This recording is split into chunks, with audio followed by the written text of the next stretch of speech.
Assalamualaikum warahmatullahi wabarakatuh. Jumpa lagi dengan saya Indah Lutfia dari program studi D4 Keselamatan dan Kesehatan Kerja Fakultas Vokasi Universitas Airlangga Surabaya.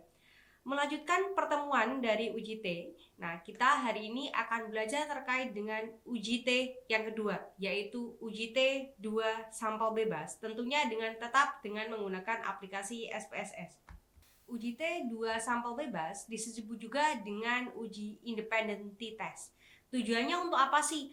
Kalau kemarin one sample t-test itu adalah uji untuk menganalisis apakah ada perbedaan dengan standar tertentu. Nah, untuk uji T sampel bebas ini adalah uji untuk mengetahui apakah ada perbedaan terkait dengan dua kelompok unit analisis atau sampel. Nah, datanya sama, syaratnya harus berskala interval atau rasio, dan data juga harus berdistribusi normal. Nah, untuk memperjelas, maka kita bisa latihan dengan menggunakan analisis kasusnya, yaitu dalam rangka melakukan evaluasi terhadap salah satu program promosi kesehatan di tempat kerja, petugas K3 ingin mengetahui perbedaan skor pengetahuan pekerja antara unit maintenance dengan unit produksi setelah dilakukan sosialisasi dan pelatihan pemakaian APD atau alat pelindung diri. Adapun hasil pengukurannya adalah didapatkan pada tabel berikut ini, yaitu dari segi unit maintenance ada 10 orang, kemudian unit produksi ada 10 orang. Ini boleh berbeda ya, dari unit maintenance jumlahnya tidak harus 10, misalnya satunya 8, satunya 10 boleh. Jadi boleh berbeda untuk uji T independent sample t-test. Cirinya independen adalah kelompoknya tidak hanya satu, yaitu ada dua kelompok yang berbeda. Makanya di sini dikatakan sebagai independent sample. Nah, untuk yang pertama kita bisa melakukan proses input data ya. Kita bisa mengcopy dari Excel, kemudian dikopikan ke dalam yang namanya SPSS. Nah, kita bisa mulai. Nah, melihat di sini, klik di bagian variable view, lalu mengklikkan skor pengetahuan dan juga unitnya. Untuk yang kategori unit label 1, kita bisa mengklik maintenance, kemudian di bagian label 2 kita bisa mengetikkan unit produksi. Setelah itu, nah, kita dimasukkan di sini ada 20 data ya, data skor pengetahuan. Lalu kita melakukan tahapan yang pertama, yaitu melakukan apakah datanya berdistribusi normal atau tidak. Dengan sama ya, klik analyze, non-parametric test, klik legacy dialog, kemudian one sample Kolmogorov-Smirnov. Dimasukkan di bagian skor pengetahuan. Untuk yang unit tidak perlu dimasukkan karena unit bukan merupakan data yang berskala interval atau rasio. Jadi hanya skor pengetahuan saja. Lalu jangan lupa centang di sini normalitas, lalu klik OK. Nah, kita bisa membaca bahwa nilai signifikansinya adalah 0,337 yang artinya lebih dari 0,05, artinya data berdistribusi normal. Ketika data berdistribusi normal, maka kita bisa diperkenankan untuk melanjutkan melakukan analisis uji T independent sample. Maka kita bisa mulai mengeklik analyze, lalu klik compare min kalau membandingkan ya. Kalau yang sebelumnya kita belajar one sample t-test, hari ini kita belajar independent sample t-test. Lalu dimasukkanlah skor pengetahuan dari sisi kiri ke sisi kanan. Jangan lupa grup variabelnya, define grupnya ini dipastikan grup 1 diisi 1, grup 2 diisi 2. Lalu klik continue dan juga klik OK. Nah, di sini kita bisa melihat ya bahwa nilai signifikansi totalnya adalah 0,008. Oke. Jadi kesimpulan hipotesisnya 0,008 lebih kecil dari 0,05. Artinya H0 ditolak.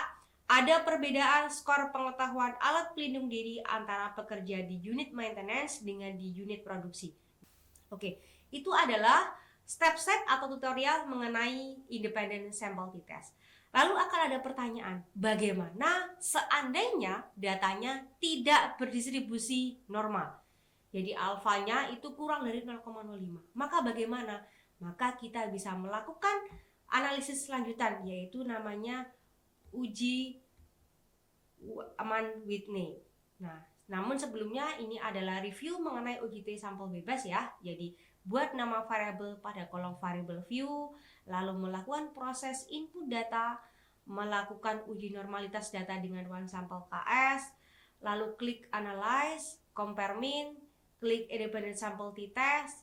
Teman-teman bisa mulai mengisi grouping variabel dengan kode 1 dan 2 karena terdiri dari dua kelompok yang berbeda.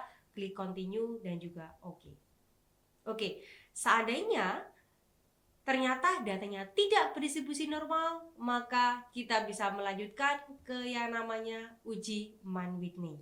Uji Mann-Whitney disebut juga dengan Mann-Whitney test.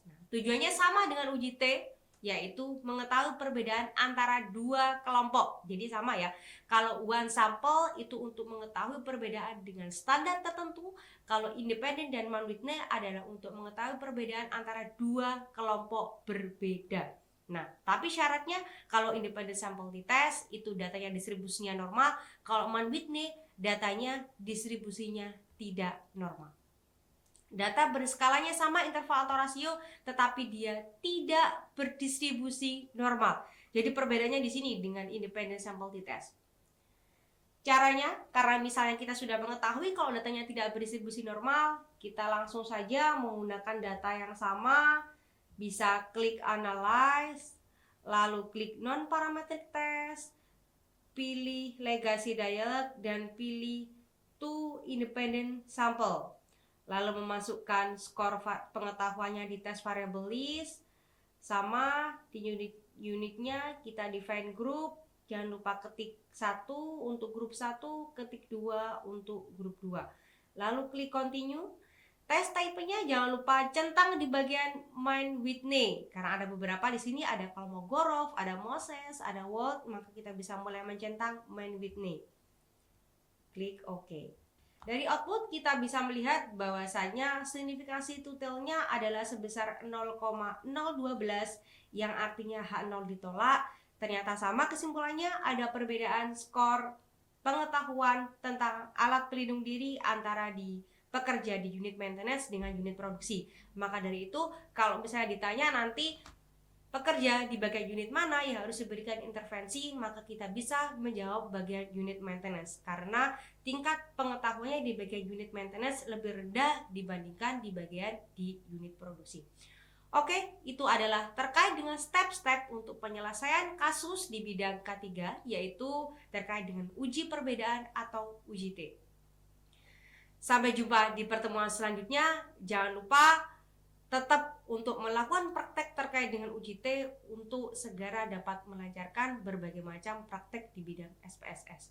Kurang lebihnya begitu. Sampai jumpa di pertemuan selanjutnya. Saya akhiri di sini. Assalamualaikum warahmatullahi wabarakatuh. Salam sehat. Terima kasih.